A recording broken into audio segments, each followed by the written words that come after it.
دجال کو حضرت سلیمان علیہ الصلوۃ والسلام نے قید کیا تھا، اور حدیث پاک کے مطابق یہ ایسٹ کی سائیڈ موجود ہے۔ دجال کا فتنہ تمام فتنوں سے بڑا اور خطرناک فتنہ ہے، جس کی بڑائی اور شدت کا اندازہ اس بات سے بھی لگایا جا سکتا ہے کہ ہر نبی علیہ الصلوۃ والسلام نے اپنی اپنی امت کو دجال کے فتنے سے ڈرایا ہے۔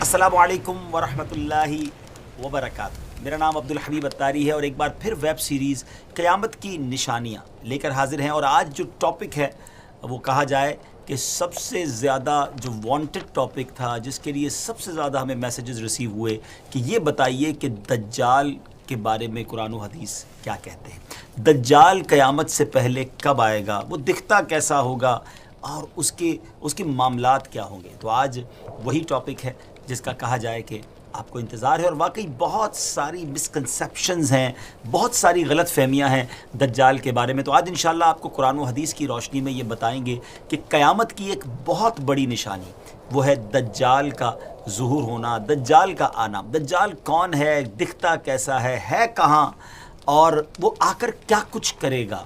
بہت کچھ آج آپ کو بتانا ہے۔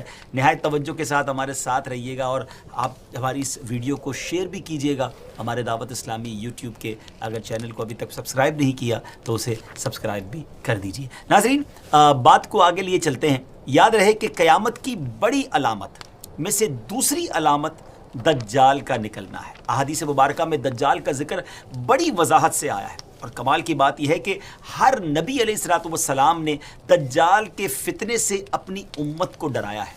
سرکار دو عالم صلی اللہ تعالیٰ علیہ وسلم نے اس کی نشانیاں، اس کا حلیہ، اس کے آنے سے پہلے اور بعد کے جو حالات ہوں گے اس کو بھی بیان فرمایا ہے۔ انشاءاللہ بڑی دلچسپ آج کی ایپیسوڈ ہے، عبرت ناک بھی ہے اور اوتھنٹک معلومات بھی ہیں۔ سب سے پہلے چلتے ہیں اللہ کے پیارے کلام قرآن مجید فرقان حمید میں۔ اللہ تبارک و تعالیٰ ارشاد فرماتا ہے، بسم اللہ الرحمن الرحیم، وَمِنْهُمْ مَنْ يَلْمِزُكَ فِي الصَّدَقَاتِ فَإِنْ أُعْطُوا مِنْهَا رَضُوا وَإِنْ لَمْ يُعْطَوْا مِنْهَا إِذَا هُمْ يَسْخَطُونَ۔ ترجمہ یعنی اور ان میں سے کوئی وہ ہے جو صدقات تقسیم کرنے میں تم پر اعتراض کرتا ہے، تو اگر انہیں ان صدقات میں سے کچھ دے دیا جائے تو راضی ہو جاتے ہیں، اور اگر انہیں ان میں سے کچھ نہ دیا جائے تو اس وقت ناراض ہو جاتے ہیں۔ ناظرین، یہ کس واقعے کی بات ہو رہی ہے؟ علماء کرام فرماتے ہیں کہ یہ آیت ذوالخویصرہ تمیمی کے بارے میں نازل ہوئی۔ اس شخص کا نام خرقوس بن زبیر ہے، اور یہ شخص خارجیوں کا بانی ہے۔ رسول کریم علیہ الصلوۃ والسلام مال غنیمت تقسیم فرما رہے تھے تو ذوالخویصرہ نے کہا کہ یا رسول اللہ عدل کیجئے۔ حضور پرنور علیہ الصلوۃ والسلام نے فرمایا کہ تجھے خرابی ہو، میں عدل نہ کروں گا تو عدل کون کرے گا؟ حضرت عمر رضی اللہ تعالیٰ عنہ نے عرض کی، مجھے اجازت دیجئے کہ اس منافق کی گردن مار دوں۔ تو پیارے آقا علیہ الصلوۃ والسلام نے فرمایا کہ اسے چھوڑ دو، اس کے اور بھی ہمراہی ہے کہ تم ان کی نمازوں کے سامنے اپنی نمازوں کو، اور ان کے روزوں کے سامنے اپنے روزوں کو حقیر دیکھو گے۔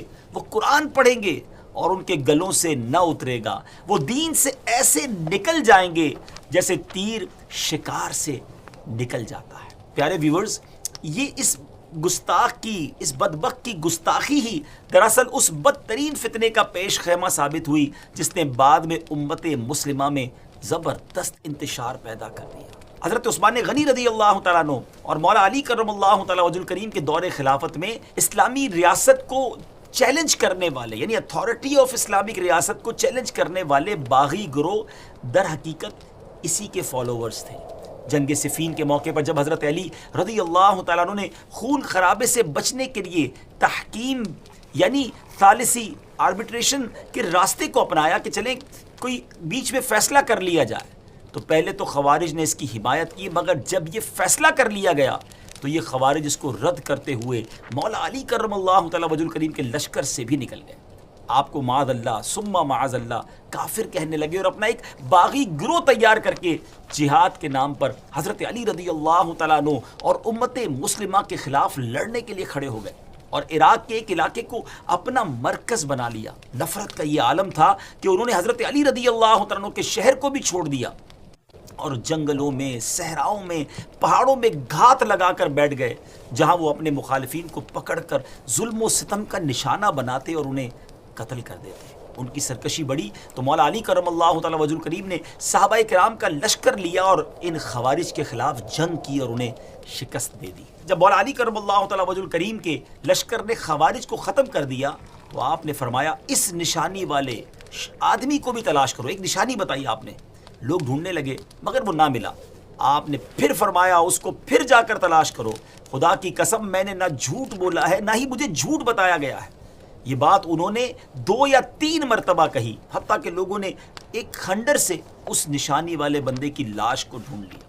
مولا علی کرم اللہ تعالی وجہ الکریم کے سامنے رکھی گئی عجب نشانی تھی ناظرین، کہ جس کا ایک ہاتھ عورت کے پستان جیسا تھا۔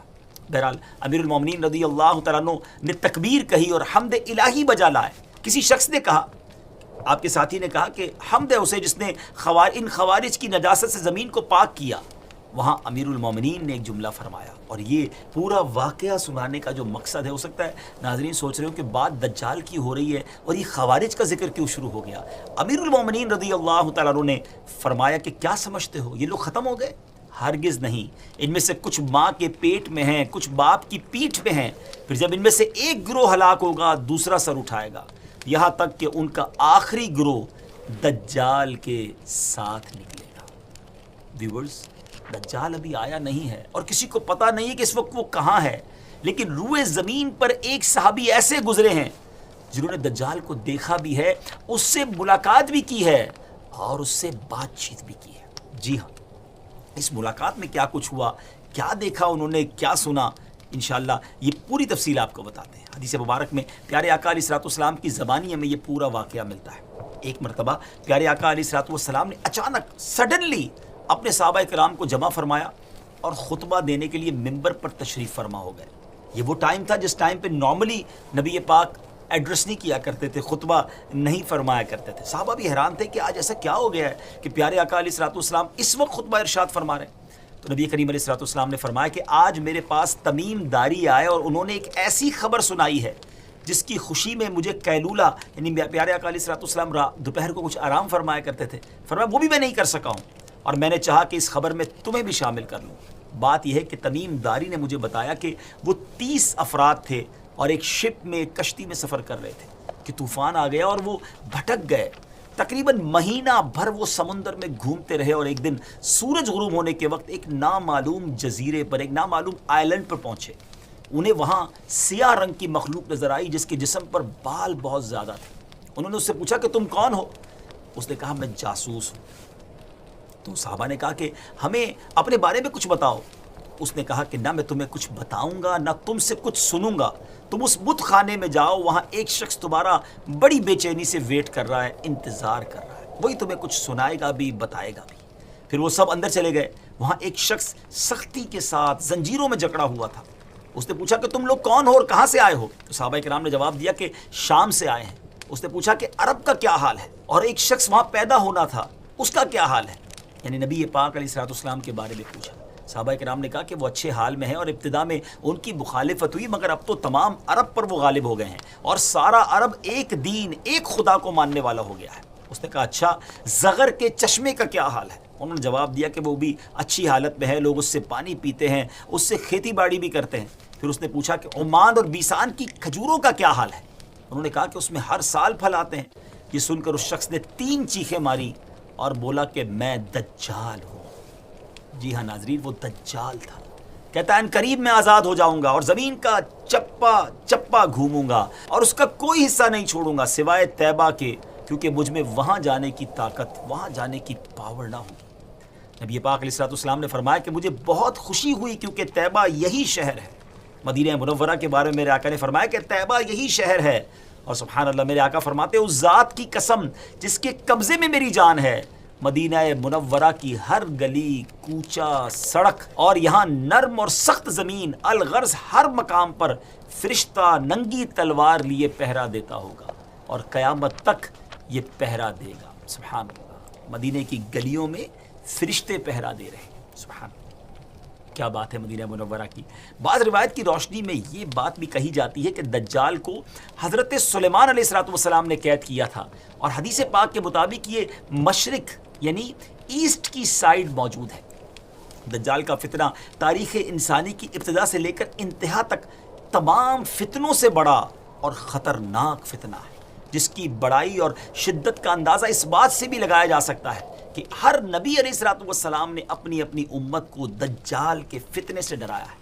محبوب رب العزت محسن انسانیت صلی اللہ تعالی علیہ وسلم کا فرمان عالی شان ہے، مکہ مکرمہ اور مدینہ منورہ کے علاوہ کوئی شہر ایسا نہیں ہے جسے ان قریب دجال رونتا ہوا نہ گزرے، جبکہ ان دونوں شہروں کے ہر راستے پر ملائکہ صفے باندھے پہرا دے رہے ہوں گے. دجال مدینہ منورہ سے باہر ایک دلدلی زمین پر پڑاؤ ڈالے گا، پھر شہر مدینہ لرزے گا یعنی زلزلہ آئے گا تو اس میں موجود ہر کافر اور منافق باہر نکل جائے گا. مفتی احمد یار خان نعیمی رحمۃ اللہ تعالی فرماتے ہیں دجال دو قسم کے ہیں، چھوٹے اور بڑے. چھوٹے دجال بہت ہوئے اور ہوں گے. ہر جھوٹا نبی، جھوٹا صوفی جو لوگوں کو گمراہ کرے وہ دجال ہے. بڑا دجال صرف ایک ہے جو دعوی خدائی کرے گا. جی ہاں، بڑا دجال جو قیامت کے قریب آئے گا وہ خدا ہونے کا دعویٰ کرے گا، لیکن وہ یہ کام بالکل سٹارٹ میں نہیں کرے گا، بلکہ شروع میں خود کو مومن ظاہر کرے گا، لوگوں کو بھلائی کی طرف بلائے گا، پھر نبوت کا اور آخرکار خدا ہونے کا دعویٰ کرے گا. اب تک کی گفتگو سے دجال کا آنا تو ثابت ہو گیا کہ دجال کا آنا سچ ہے اور یہ ہو کر رہے گا، لیکن یہ دکھے گا کیسا، اپیرنس کیا ہوگی. مختلف احادیث میں دجال کا جو حلیہ بتایا گیا ہے وہ یہ ہے کہ دجال ایک جوان مرد ہوگا، لمبا قد ہوگا، جسم بہت موٹا ہوگا، ایک آنکھ سے کانا ہوگا اور ایک کانی آنکھ ایسی ہوگی جیسے پھولا ہوا انگور، اور جبکہ اس کی ایک آنکھ خون آلود ہوگی. اس کا سینہ چوڑا ہوگا اور ذرا سا اندر کی طرف دھسا ہوا ہوگا. دجال کی پیشانی چوڑی ہوگی اور دونوں آنکھوں کے درمیان کاف فا را یعنی کافر لکھا ہوگا، جسے ہر مسلمان پڑھ سکے گا چاہے اسے پڑھنا آتا ہو یا نہ آتا ہو. اور اس کے جسم پر بہت زیادہ بال ہوں گے اور اس کے بال گھنگریالے ہوں گے. اس کے دونوں کانوں یعنی ایئرز کے درمیان 40 ہاتھ کا فاصلہ ہوگا. اس کی دونوں پنڈلیوں کے درمیان فاصلہ ہوگا اور اس کے دونوں پاؤں کا اگلا حصہ ایک دوسرے سے قریب اور ڈٹو یعنی ٹخنوں کی طرف سے فاصلہ ہوگا، جس کی وجہ سے یہ بہت عجیب و غریب دکھے گا. جہاں نظر پڑے گی وہاں اس کا قدم پہنچے گا. اس کی سواری بہت زیادہ بالوں والا گدھا ہوگا، ڈونکی ہوگا. یہ تو تھا دجال کا حلیہ. دجال کے آنے سے پہلے کیا حالات ہوں گے، لوگ کس حالت میں ہوں گے، ان کے بارے میں بات کرتے ہیں. دجال کے نکلنے سے پہلے دنیا بہت بری حالت میں ہوگی، جیسا کہ احادیث مبارکہ کے مضامین سے پتہ چلتا ہے کہ اس کے نکلنے سے 3 سال پہلے سے اس دنیا میں خشک سالی پھیل جائے گی. خشک سالی کا گویا سال پھیل جائے گا. فرسٹ ایئر کیا ہوگا، آسمان سے 1/3 بارش ہوگی اور زمین کی 1/3 پیداوار روک لی جائے گی، یعنی اب صرف 66% گروتھ ہو رہی ہوگی زمین کے اندر.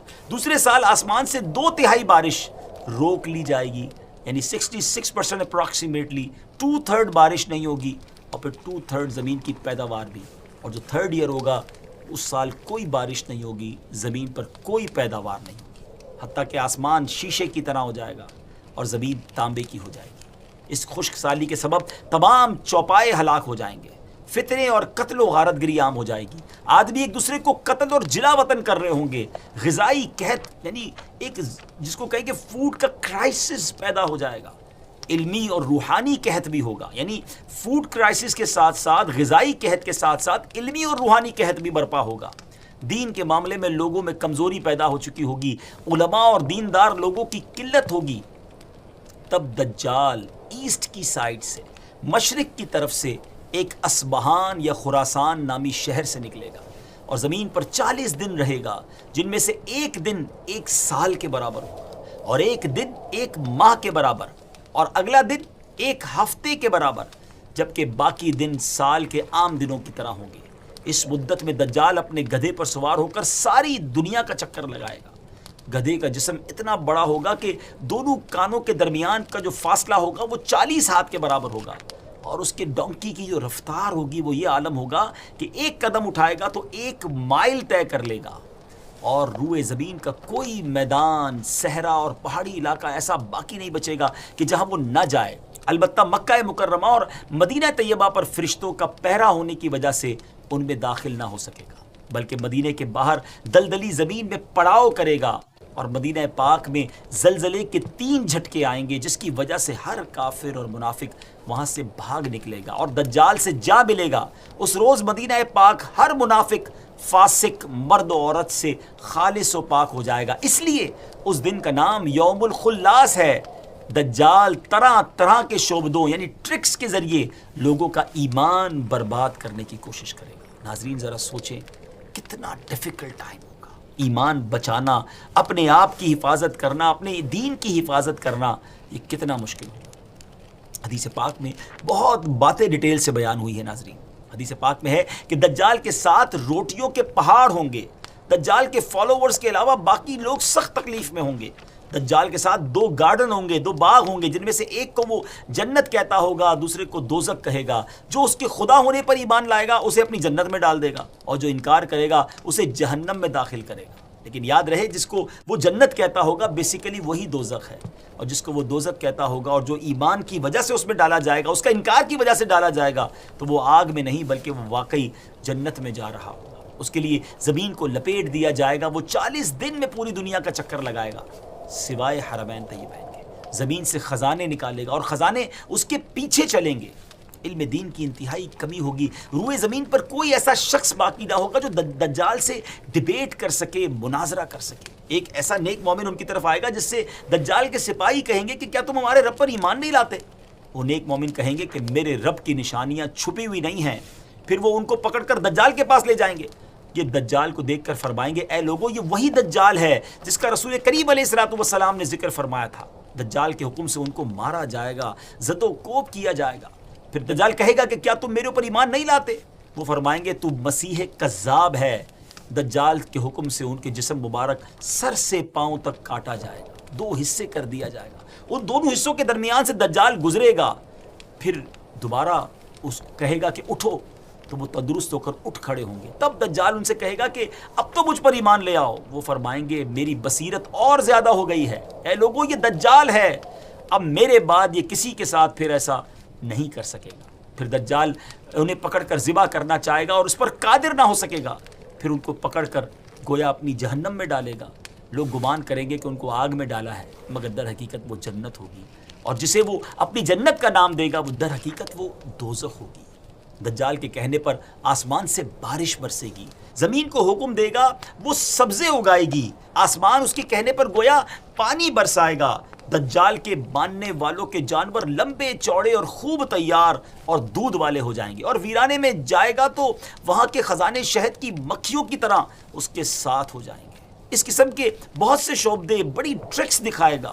در حقیقت میں سب جادو کے کرشمے اور شیاطین کے تماشے ہوں گے، جن کا حقیقت سے کوئی تعلق نہیں ہوگا، اس لیے کہ اس کے وہاں سے جانے کے بعد لوگوں کے پاس کچھ بھی نہیں رہے گا۔ خزانے بھی دکھائے گا، بہت ساری چیزیں ہوں گی، لیکن جب دجال وہاں سے جائے گا تو پیچھے سب چیزیں دوبارہ ختم ہو جائیں گی۔ دجال کے لشکر میں 70,000 اصفہان کے یہودی ہوں گے، اور 13,000 ان کی عورتیں، اور ساتھ ساتھ وہ لوگ بھی ہوں گے جو یہودیوں کے تابع ہوں گے۔ اس کے ساتھ شیاطین ہوں گے، وہ اس سے کہیں گے اے دجال ہم سے جو چاہے کام کروا لے، ہم تیری مدد کریں گے۔ دجال کہے گا کہ لوگوں میں پھیل جاؤ، میرا خوب چرچا کرو کہ میں رب ہوں۔ شیاطین ایسا ہی کریں گے۔ دجال کے ان فتنوں کی وجہ سے اہل ایمان سخت پریشان اور تنگی کے عالم میں بھاگ کر دخان نامی ایک پہاڑ میں پناہ لیے ہوئے ہوں گے، لیکن دجال ان کا پیچھا کر کے پہاڑ کا گھیرا کرے گا۔ اہل ایمان سخت تکلیف میں، بھوک میں مبتلا ہوں گے۔ تب اللہ پاک حضرت سیدنا عیسیٰ علیہ نبینا علیہ الصلوۃ والسلام کو نازل فرمائے گا۔ ناظرین یہ وہ ٹرننگ پوائنٹ ہوگا کہ تمام تکلیفوں کے بعد، تمام پرابلمز کے بعد اہل ایمان کی پھر مدد کیسے کی جائے گی۔ قرب قیامت ہوگی، اور حضرت عیسیٰ علیہ الصلوۃ والسلام جامع مسجد دمشق میں شرقی مینارے پر نازل ہوں گے۔ اور اب جب حضرت عیسیٰ علیہ الصلوۃ والسلام اس دنیا میں آ جائیں گے تو ان کو دیکھتے ہی دجال ایسے گھلے گا، میلٹ ہوگا، جیسے پانی میں نمک گھلتا ہے، میلٹ ہوتا ہے۔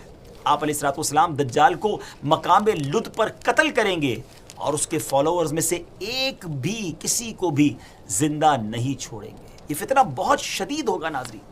نبی پاک علیہ الصلوۃ والسلام نے بھی اس سے پناہ مانگی اور اس کی ترغیب ارشاد فرمائی ہے، اور روایت کی روشنی میں علماء نے دجال سے بچنے کے کچھ طریقے بھی ارشاد فرمائے ہیں۔ آئیے اب وہ باتیں بھی سیکھ لیتے ہیں کہ ہم اس کے لیے کیا کر سکتے ہیں، ہم کیا دعا کریں۔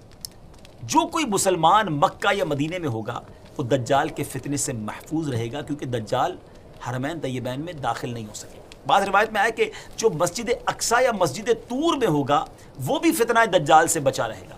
نبی پاک علیہ الصلوۃ والسلام نے فرمایا جو سورہ کہف کی پہلی 10 آیتیں یاد کرے گا دجال کے فتنے سے محفوظ رہے گا۔ میں بھی نیت کر لیتا ہوں، آپ بھی کر لیں کہ 10 آیتیں سورہ کہف کی فرسٹ 10 آیات آف سورہ کہف اس کو یاد کر لیں۔ علماء نے مختلف حدیثوں کی روشنی میں یہ بات بھی بیان کی اور فرمایا کہ پہاڑوں اور جنگلوں سے دور رہا جائے، کیونکہ دجال اکثر دیہاتوں یعنی ولیجز میں جائے گا۔ ان باتوں کے ساتھ ساتھ اللہ تعالیٰ کی تسبیح و تکبیر، ایمان پر ثابت قدمی اور صبر سے بھی دجال سے بچا جا سکے گا۔ اگر وہ کسی کو اپنی آگ میں بھی پھینکے گا تو اسے چاہیے کہ وہ ثابت قدم رہے، کیونکہ وہ آگ اس پر سلامتی والی ہو جائے گی، یعنی گویا گلزار ہو جائے گی۔ یا اللہ عز و جل اس مشکل وقت میں ہر مسلمان کی مدد فرمانا۔ ناظرین، اس کے ساتھ ہی ہمارے اس امیزنگ ایپیسوڈ کا وقت ختم ہوا ہے۔ نئے ایپیسوڈ کے ساتھ، ایک نئے ٹاپک کے ساتھ، قیامت کی ایک اور نشانی کے ساتھ ہم حاضر ہوں گے۔ اپنا بہت خیال رکھیے گا، ہمیں اپنی دعاؤں میں یاد رکھیے گا، ہماری ویڈیوز دیکھتے بھی رہیے، آگے شیئر بھی کرتے رہیے۔ السلام علیکم ورحمۃ اللہ وبرکاتہ۔